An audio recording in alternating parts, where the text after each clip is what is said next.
నమస్కారం. కాదంబరి జత్వాన్ని బ్లాక్మెయిల్ చేసింది ఎవరిని? కుక్కల విద్యాసాగర్ని. ఎంత ఇతను డబ్బులు పంపాడు? 1,34,00,000. ఇది నిజమా? నిజమే. ఎలా? సిఐడోలు మొత్తం విచారణ చేసి ఆమె బ్యాంక్ అకౌంట్లో మొత్తం చెక్ చేసేసి కొత్త ఛార్జ్షీట్ సబ్మిట్ చేశారు. అయ్యో ఇదేంటి? కాదంబరి జత్వానికి న్యాయం చేస్తామన్నారు. అండ్ ఆల్రెడీ పిఎస్ ఆంజనేయులు, తర్వాత విశాలగుండి, కాంతిరాణ టాటా, సత్యనారాయణ, హనుమంతరావు ఈ 5 పోలీసు అధికారులను సస్పెండ్ చేశారు. ఒక లాయర్ మీద ఆల్రెడీ కేసు పెట్టారు. కుక్కల విద్యాసాగర్ని ఏవన్గా పెట్టారు. ఏంటండి ఇది? అంటే చంద్రబాబు నాయుడు కూడా సజ్జన్ జిందాల్కి అమ్ముడు పోయాడా? సజ్జన్ జిందాల్ కడప స్టేట్ బ్యాంక్లో పెట్టుబడులు పెడుతున్నాడు అనగానే అతను కాపాడేశాడా? ఇదే కదా మీ డౌట్. జగన్మోహన్ రెడ్డి హయాంలో సజ్జన్ జిందాల్ మీద ఈమె ముంబైలో పెట్టిన కేసు తాలూకు విచారణకు వస్తున్న మూమెంట్లో ఆమెను బలవంతంగా ఏపీకి పట్టుకొచ్చారు. ఆమెను బలవంతంగా ఏపీ పట్టుకొచ్చేటప్పటికి ముందు టికెట్లు బుక్ చేసుకున్నారు, వెళ్ళారు. Rules follow అవ్వాల.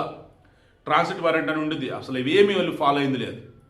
సింపుల్గా చెప్పాలంటే ఆమె మీద ఆ రోజు బలవంతంగా కేసు పెట్టారు. ఒకవేళ కేసు నార్మల్గా పెట్టినా కానీ ముందుగా ఇంటిమేషన్ ఇవ్వటాలు అటువంటివి ఏమీ లేవు. ఏకంగా పోలీస్ అధికారులు సైతం ఫ్లైట్స్లో వెళ్ళేసి వచ్చున్నారు. అది కూడా ప్రాపర్ వేలో రూల్స్ ఫాలో అవ్వాలి. ఇది జగన్మోహన్ రెడ్డి హయాంలో జరిగింది. దీని మీద కాదంబరి జత్వాన్ని కూటమి గవర్నమెంట్ వచ్చి కేసు పెట్టింది. నన్ను, మా అమ్మని, మా నాన్నని, మా అన్నని అందరినీ వేధించారు వీళ్ళు. నరకం చూపెట్టారు. కోర్టులో ప్రొడ్యూస్ చేయకుండా చుక్కలు చూపెట్టారని చెప్పేసి దాని మీద కేసు ఫైల్ అయింది. కేసు ఫైల్ అయిన తర్వాత ఐపీఎస్ ఆఫీసులో పిఎస్ఆర్ ఆంజనేయుల్ని, విశాల్ గున్నిని, కాంతిరాణ టాటాని, తర్వాత పోలీస్ అధికారులు, స్టేట్ పోలీసులు ఎవరైతే ఉన్నారో సత్యనారాయణ, తర్వాత హనుమంతరావు వీళ్ళని సస్పెండ్ చేశారు. ఈ సస్పెన్షన్ అనేది స్టిల్ కొనసాగుతూనే ఉంది. మరి స్టేట్ పోలీసులు సస్పెన్షన్ ఎత్తివేస్తారో లేదో నాకు తెలియదు, కానీ ఐపీఎస్ అనేది సస్పెన్షన్ కంటిన్యూ అవుతూనే ఉంది. సో ఇటువంటి వాటిలో వాళ్ళు ఏం చేశారు? హైకోర్టుకి వెళ్ళారు. మా మీద తప్పుడు కేసు, అది కేసు క్వాష్ చేయండి, కేసు కొట్టేయండి అని. హైకోర్టు ఏం చేసింది? గవర్నమెంట్ ఓ రకంగా చెప్పాలంటే కేసుని అలా ఉంచండి అన్నారు. ఏ రకంగా? విచారణ చేయొద్దు, విచారణ పేరుతో వీళ్ళని పిలిచి ఇబ్బంది పెట్టొద్దు అని. వాళ్ళ మీద సస్పెన్షన్ ఎత్తివేయమని చెప్పలే మరలా. అది స్టేట్ గవర్నమెంట్ ఇష్టం. సో కోర్టు ఏం చేసింది? కూటమి గవర్నమెంట్ వచ్చిన తర్వాత కాదంబరి జత్వాన్ని పెట్టిన కేసు ఏదైతే ఉందో దాని మీద విచారణ చేస్తున్న మూమెంట్లోనే కొన్ని నిజాలన్నీ తెలిసిన తర్వాతనే ఆధారాలతో ఈ పోలీసులు సస్పెండ్ చేయడం జరిగింది. అండ్ ఒక లాయర్ని కూడా అక్యూజ్గా చేర్చడం జరిగింది. మొత్తం 7. Kukkala Vidyasagar A1, PS Anjaneyulu A2, Kanthi Rana Tata A3, Vishal Gundi A4, తర్వాత వచ్చేసి పోలీస్ ఆఫీసర్ వచ్చేసి హనుమంతరావు A5, A6 వచ్చేసి సత్యనారాయణ, ఆ తర్వాత వచ్చేసి ఒక లాయర్ ఎవరో ఉన్నారు. 7. ఈ కేసు ఏమైంది? ఇప్పుడు హైకోర్టులో ఉంది. దాన్ని యాసిడ్గా ఉంచున్నారు గవర్నమెంట్. అంటే అలా ఉంచారు, ఇంకంతే. దాన్ని ఏం కదిలించవద్దు. కేసు కొట్టేలా అని చెప్పేసి ముందుకు వెళ్ళడం చెప్పాలి, అలా ఉంచారు. బట్ గవర్నమెంట్ ఏం చేసింది? ఆ కేసులో ఇన్వాల్వ్ అయినటువంటి వారిని అక్యూజ్ని ఏం చేసింది? సస్పెన్షన్లోనే ఉంచింది.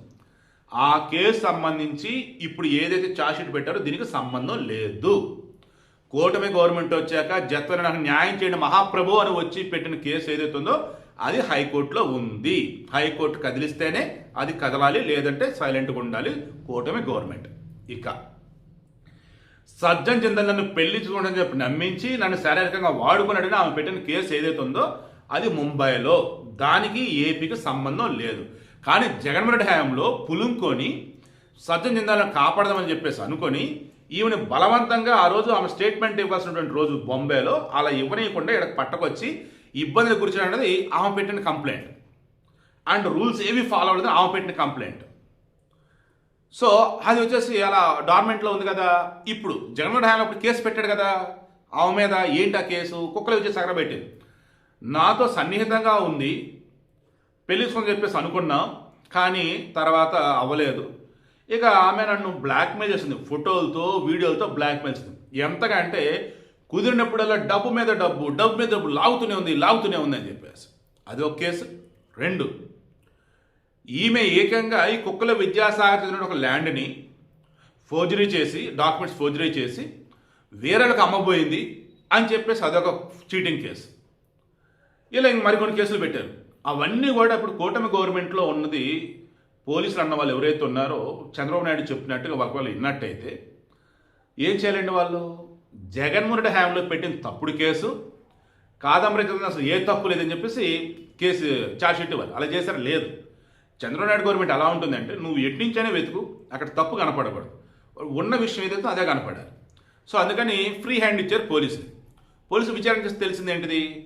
ఆమె కుక్కల విద్యాసాగర్ని బ్లాక్మెయిల్ చేసింది, ఇతను డబ్బులు పంపాడనే విషయం తెలిసింది. ఈ ఫోర్జరీ డాక్యుమెంట్లు రిమైనింగ్ అవన్నీ తప్పుడు కేసులు. బ్లాక్మెయిల్ చేసిందని ఒక విషయం మాత్రం నిజం. అదే ఛార్జ్షీట్లో పెట్టారు. తర్వాత కాదంబరి జత్వాని తల్లి ఆశా జత్వానికి కానీ, వాళ్ళ నాన్న నరేంద్ర కుమార్ జత్వానికి కానీ, వాళ్ళ నాన్న అమరీష్ జత్వానికి కానీ వాళ్ళకి సంబంధం లేదని చెప్పేశారు. అంటే ఫ్యామిలీలో ఒక కాదంబరి జత్వాని ఎక్యూజ్డ్. ఈ సిఐడి పెట్టిన ఛార్జ్షీట్ అదే. ఇక ఇప్పుడు ఇది జగన్మోహన్ రెడ్డి హయాంలో పెట్టిన కేసు. చాలా తప్పుడు కేసులు పెట్టారు, బట్ ఒక కేసే బ్లాక్మెయిల్ అనేది ఒకటి మాత్రం నిజం అన్నట్టుగా సిఐడి ఛార్జ్షీట్ పెట్టారు. దీనిని ఆ సాక్షుల వైసీపీలు ముందు పెట్టి, చూసారా ఆ రోజు మేము చెప్పింది నిజం, చూసారా మేము కేసు పెట్టిందే నిజం, ఇటువంటి ఆమెక వీళ్ళు ఇట్లా నెత్తిన పెట్టుకున్నారు, ఇటువంటి ఆమెక వీళ్ళు అండగా ఉన్నారు, ఇటువంటి ఆమెన విజయవాడ దుర్గమ్మ దర్శనం ఇప్పించారని రకరకాలుగా వార్తలు. ఒరే రెండో కేసు మెయిన్ది ఏదైతే ఉందో అది ఇంకా అసలు విచారణ మొదలు కాలేదురా నాయన. విచారణ మధ్యలోనే కోర్టు ఆపేసింది. ఆ కేసుకి ఈ కేసు అసలు ఎక్కడ తేడా? రెండు డిఫరెంట్ కదా.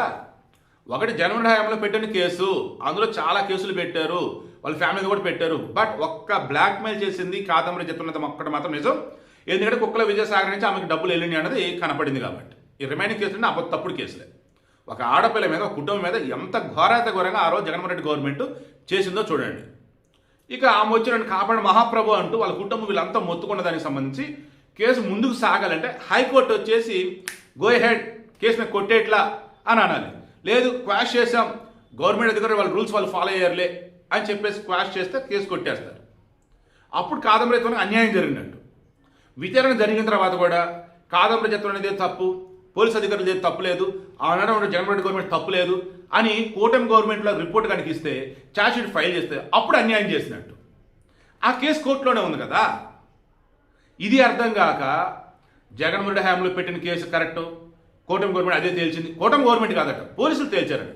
పోలీసులు వచ్చేసి ఎవరయ్యా బాగు, కూటమి గవర్నమెంట్లో భాగం కాదా? ఇదేనండి అనేది.